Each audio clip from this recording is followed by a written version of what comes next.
코로나가 끝난 게 아니라요. 오늘도 하루에 3만 명씩 코로나에 걸리고 있다라는 겁니다. 약화되기도 했지만 또 다른 변종이 일어나서 확산될 조짐이 있기 때문에 어쨌든 많이 모이는 데에는 마스크를 쓰셔야 돼요. 그래서 건강을 각자가 이제 지켜야 됩니다.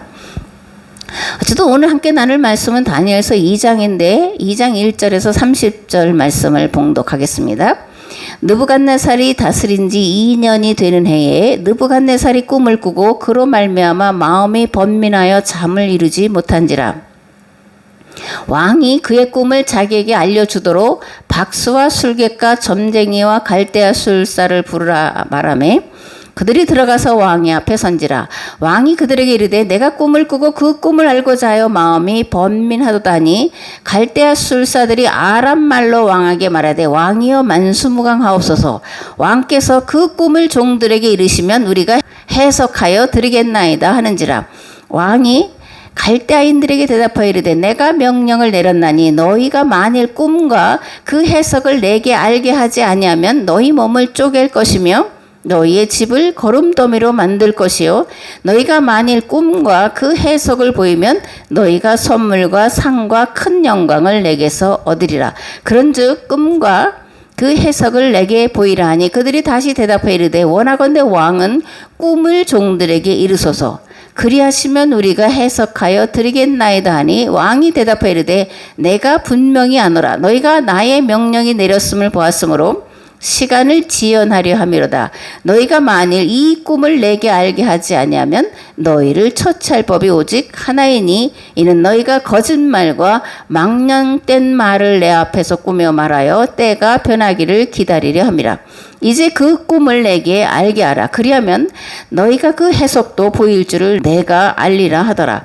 갈대아인들이 왕 앞에 대답하여 이르되 세상에는 왕의 그 일을 보일 자가 한 사람도 없으므로 어떤 크고 권력 있는 왕이라도 이런 것으로 박수에게나 술객에게나 갈대아인들에게 물은 자가 없었나이다. 왕께서 물으신 것은 어려운 일이라. 육체와 함께 살지 아니하는 신들 외에는 왕 앞에 그것을 보일 자가 없나이다 한지라. 왕이 이로 말미암아 진노하고 통분하여 바벨론의 모든 지혜자들을 다 죽이라 명령하니라. 왕의 명령이 내림에 지혜자들은 죽게 되었고 다니엘과 그의 친구들도 죽이려고 찾았더라. 그때 왕의 근위대장 아리옥이 바벨론 지혜자들을 죽이러 나가매 다니엘이 명철하고 슬기로운 말로 왕의 근위대장 아리옥에게 물어 이르되 왕의 명령이 어찌 그리 급하냐 하니 아리옥이 그 일을 다니엘에게 알림해 다니엘이 들어가서 왕께 구하기를 시간을 주시면 왕에게 그 해석을 알려드리리이다 하니라. 이에 다니엘이 자기 집으로 돌아가서 그 친구 하나냐와 미사엘과 아사랴에게 그 일을 알리고 하늘에 계신 하나님이 이 은밀한 일에 대하여 불쌍히 여기사 다니엘과 친구들이 바벨론의 다른 지혜자들과 함께 죽임을 당하지 않게 하시기를 그들로 하여금 구하게 하니라. 이에 이 은밀한 것이 밤의 환상으로 다니엘에게 나타나 보임에 다니엘이 하늘에 계신 하나님을 찬송하니라. 아멘. 그러니까 다니엘서 2장은 느부갓네살의 꿈과 그 꿈을 해석하는 다니엘의 이야기인데 느부갓네살이 왕에 오른 지 2년 뒤에 꿈을 꾸게 돼요. 그리고 그 꿈으로 인해서 마음이 심란하고 잠을 잘 수가 없게 되었다라는 거예요. 그래서 갈대아의 모든 술사들, 점쟁이, 박수 이런 사람들은 당시에 지혜자들로 칭함을 받던 자들이에요. 그들을 다 불러 모아가지고 내가 무슨 꿈을 꿨는지 알게 하라. 그리고 그 꿈의 내용이 뭔지 해석하라. 이렇게 이제 말을 한 거예요. 근데 어떻게 알겠냐고요. 그죠? 아무리 점쟁이든 뭐든 느부갓네살이 꿈꾼 걸 어떻게 알겠냐고. 그러니까 왕이 분노해서 다 죽여라. 이런 명령을 내리게 됐고 다니엘과 다니엘의 세 친구도 죽게 되었다. 그러는 거예요.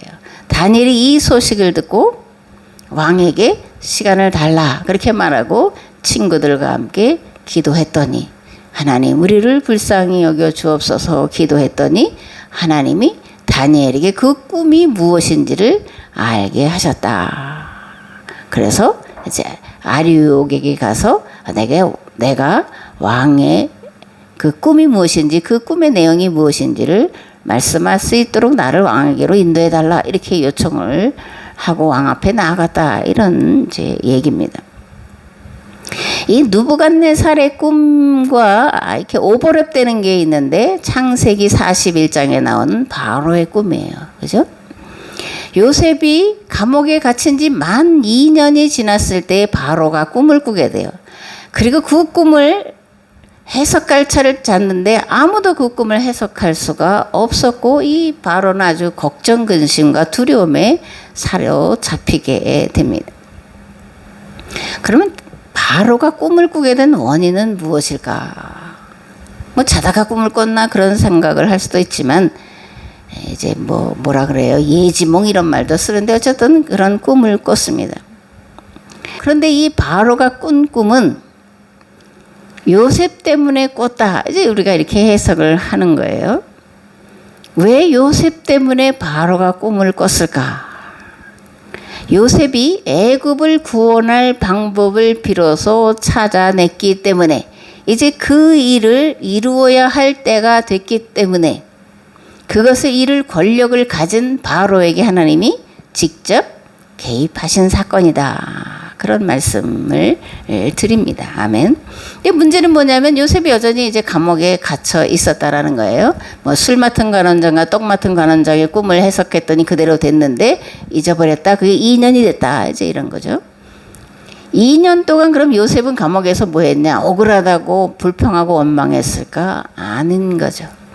그동안은 자신의 방법과 지혜대로 일을 처리했지만 이제는 오직 하나님의 방법밖에는 하나님의 지혜밖에는 이 문제를 해결할 수 없다라고 생각하면서 그 방법을 찾아내는 그런 기간으로 삼았다. 모세가 40년 미디안 광야에서 40년 동안을 뭘 했냐? 자신의 생각, 자신의 권력으로 히브리인들을 구원해 내려던 생각이 실패로 끝나고 비로소 하나님의 방법을 찾았던 때가 광야 40년이었던 것처럼 그런데 요셉은 2년 동안 애굽의 감옥에서 그 일들을 찾아냈다 이런 겁니다. 그래서 요셉이 애굽의 그런 노예들 또 신분과 지위와 빈부의 차별 이런 문제를 해결할 방법을 찾아냈을 때 하나님께서 맞다. 네가 생각한 그 방법이 내 생각과 같다라는 사인으로 그리고 이제 그 꿈을 해결할 때가 되었다라고 하는 인증으로 이제 바로가 꿈을 꾸게 하셨다 그런 말씀입니다. 아멘. 요셉은 노예살이를 하면서 또 억울한 일로 감옥에 갇혀 있으면서 어떻게 하면 이러한 노예 문제들 억울한 일을 당하는 자들의 문제를 해결할 수 있을까를 놓고 그 방법을 찾고 지냈고 요셉의 이러한 생각과 계획을 하나님이 보시고 그것이 하나님의 뜻에 합당했기 때문에 그 문제를 요셉을 통해 해결하도록 하시기 위해서 바로로 하여금 꿈을 꾸게 하셨다. 바로가 꿈꾼 것은 하나님의 직접 개입이기도 하지만 요셉 때문에 바로가 꿈을 꾸게 됐다. 그런 얘기입니다.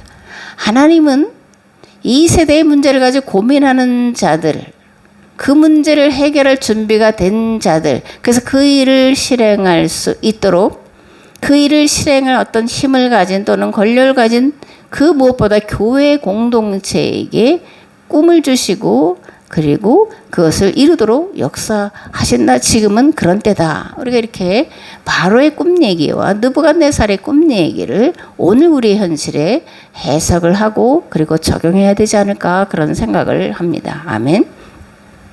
창세기 41장 8절에서 16절 말씀을 보겠습니다. 아침에 그의 마음이 번민하여 사람을 보내어 애굽의 점술가와 현인들을 모두 불러 그들에게 그의 꿈을 말하였으나 그것을 바로에게 해석하는 자가 없었더라. 술 맡은 관원장이 바로에게 말하여 이르되 내가 오늘 내 죄를 기억하나이다. 바로께서 종들에게 놓아사 나와 떡 굽는 관원장을 친히 대장의 집에 가두셨을 때에 나와 그가 하룻밤에 꿈을 꾼즉 각기 뜻이 있는 꿈이라. 그곳에 친히 대장의 종된 히브리 청년이 우리와 함께 있기로 우리가 그에게 말하매 그가 우리의 꿈을 풀되 그 꿈대로 각 사람에게 해석하더니 그 해석한 대로 되어 나는 복직되고 그는 매달렸나이다. 이에 바로가 사람을 보내어 요셉을 부르매 그들이 급히 그를 옥에서 내놓은지라.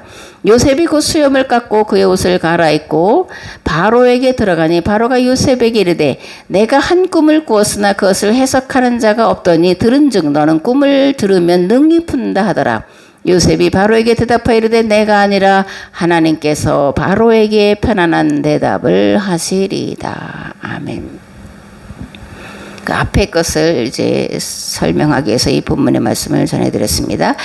다니엘은 왜 꿈을 해석한다고 했을까? 그죠? 다니엘이 느부갓네살의 꿈을 해석한다고 했는데 왜 그렇게 했을까? 그런 건데 느부갓네살이 바벨론의 모든 지혜자들뿐만 아니라 자신과 세 친구들까지 죽이라는 명령을 내렸기 때문에 그들의 생명을 구하기 위해서였습니다. 또 가장 큰 위기를 통해서 바벨론에 살아계신 여호와 하나님을 증거할 수 있는 가장 큰 기회로 삼기 위해서였습니다. 아멘. 무엇보다 다니엘은 당시 주변 정세를 꿰뚫고 있었고 장차 될 일을 내다보고 있었기 때문이에요. 하나님은 다니엘에게 느부갓네살이 꾼 꿈이 무엇인지 알려주셨고 이를 바탕으로 다니엘이 꿈을 해석하는 건데 그 해석의 근거가 뭐냐? 하나님이 만드신 만물의 법 가운데 들어있는 인과율이라는 겁니다. 그러면 인과율이 뭐냐? 약육강식으로 살아가는 제국은 반드시 흥망성쇠를 반복한다라는 거예요. 더불어 함께 살아가지 않으면 역사는 흥망성쇠를 거듭하게 될 것이라는 것이 다니엘이 깨달은 인과율이고 그 인과율을 통해서 느부갓네살의 꿈을 해석하고 있다는 겁니다. 그렇다면 어떻게 하면 흥망성쇠 이 반복된 역사를 끝내고 흥하고 성하는 그런 역사를 만들어 갈 수 있을까? 하나님의 법과 질서를 따라서 살아갈 때 모든 인류가 더불어 함께 살아가려고 애쓸 때 흥망성쇠의 역사를 폐하고 흥하고 성하는 역사로 바꾸어 갈 줄을 믿습니다. 아멘.